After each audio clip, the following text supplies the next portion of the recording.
Hi, my name is Isabel Trevino, and today I'm going to be talking about the species Zoroaster Fulgens. Zoroaster Fulgens is inside the Echinoderm phylum and echinoderms are deuterostomes and coelomates. Deuterostomes means that they develop their anus before they develop their mouth, and coelomates means they have a true coelom. As adults, they are radially symmetric and benthic, and as larvae, they are bilaterally symmetric and pelagic. As adults, this radial symmetry is going to be pentaradial mostly, which means that they are radial 5 ways, or they can be sectioned 5 ways. Benthic means that they crawl along the substrate in their marine environment. They are marine completely, and they are everywhere in these marine environments from all depths to all latitudes. They have internal skeletons made up of ossicles. They have a water vascular system and tube feet. They have a radial nerve ring, and they can regenerate body parts. This is a very diverse phylum with 5 extant classes, from sea urchins to sea stars and brittle stars, then sea cucumbers and feather stars and feather lilies, also sand dollars. Moving on to the Asteroidea class, the sea stars. They are star-shaped with a central disc and 5 radial arms. They have a thin cuticle. They can also have more than 5 arms, by the way. They have a simple digestive system, no excretory organs. They have gonads in each of their arms.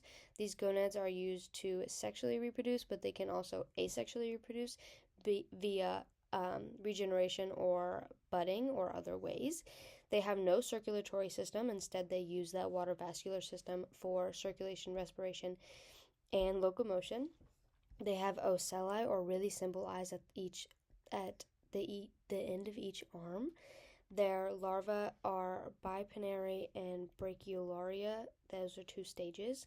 They can live 10 to 35 years, which means they're pretty long-lived. They have different types of feeding, from being predators to detritivores to suspension feeders. They are keystone species in some of their ecosystems, meaning they eat invasive species or they eat species that rapidly reproduce, but they can also be detrimental, like the crown of thorns eating coral reefs. The family Zoroasteridae, we're going to be talking about more specific features because these organisms aren't as well studied, and so they're going to have a deeply sunken in mouth. Their poda and dota, which are proximal and distal oral articulations, are going to be fused, and we're looking at G and then at this green structure. They're going to have teeth on their ioa. Their ioa is interradial interoral articulation, so we're looking at an ossicle close to their mouth or inside their mouth. Along their arms, they're going to have reduced superambulacrals and square and blocky ambulacrals, which are other types of ossicles. Between the diadem and pedem muscles on their arms, they're going to have a crest between them. Their madrepori is going to be embedded in a special cavity on their central disc. They're not going to have crossed pedicellariae. They're going to have straight instead, and they're not going to have more than 5 arms. They strictly have 5 arms. Fun fact about their family. So now we're moving into their taxonomy. So when we're looking at the Zoroasteridae, we can see it's most basal among the families, and then the genus Zoroaster is also basal among the other genuses. And then Zoroaster Fulgens is most basal species of the Zoroaster genus. This is because they have single marginal plates, which link them to Jurassic asteroids, and they also have a similar morphology to the Paleozoic Asteroideae as a whole.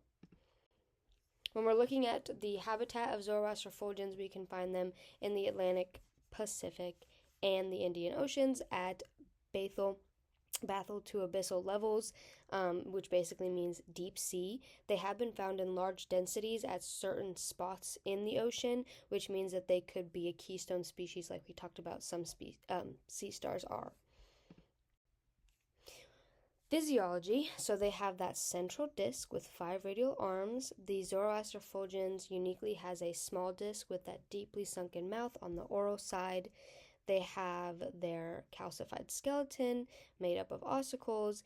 Their ossicles overlap, forming an imbricate, heavily armored skeleton.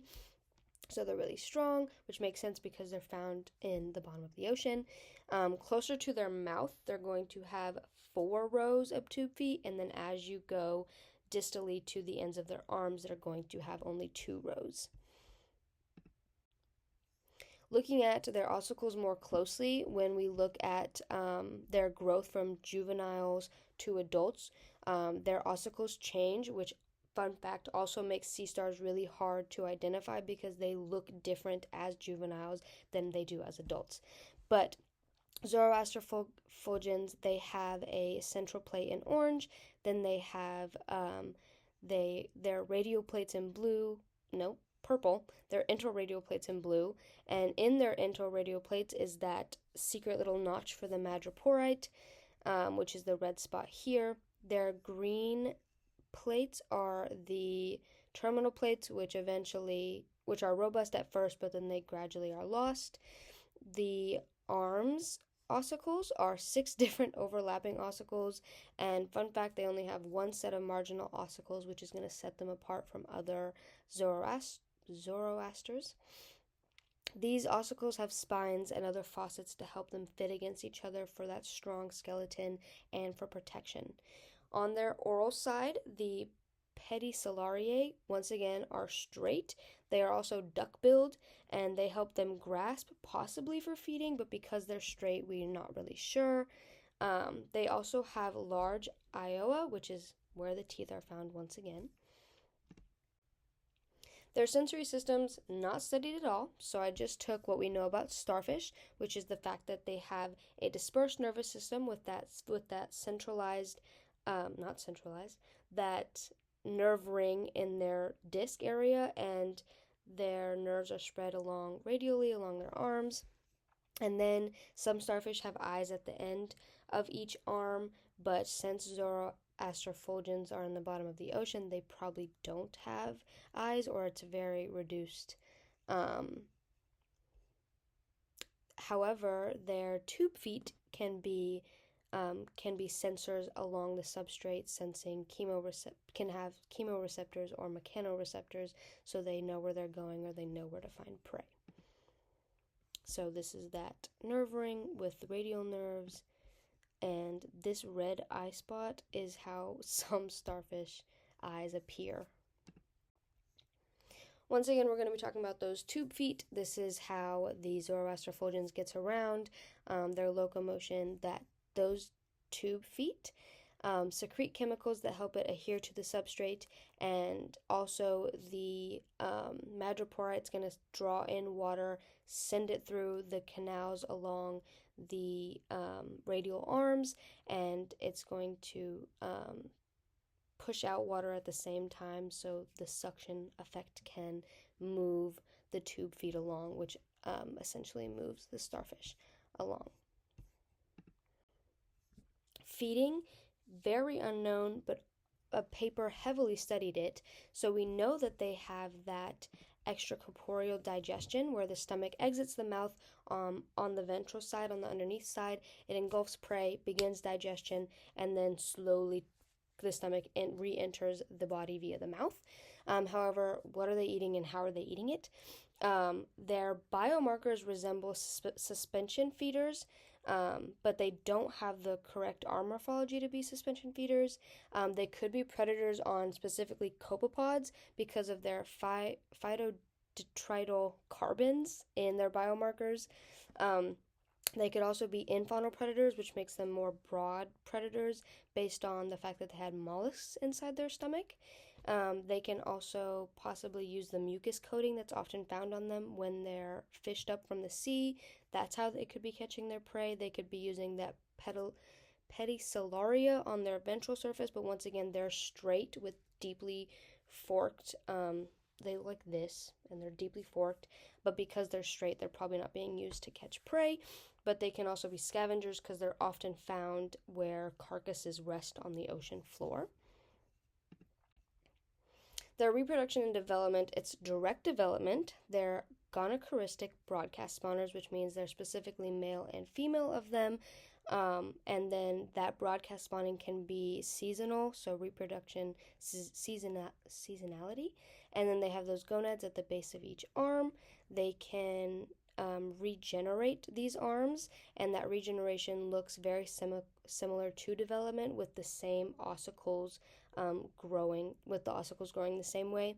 Also, they have lithiotrophic eggs, which means that the eggs are provided food inside the egg instead of like going out to find food or having to like swim around.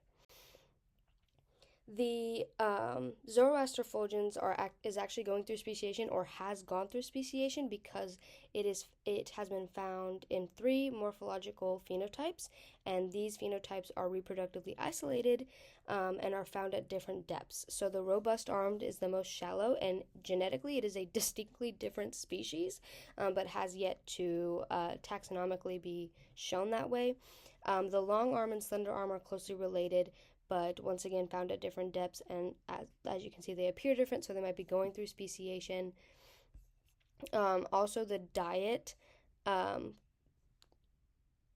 supports this speciation because the northeast and northwest Atlantic Zoroaster Fulgens have different diets.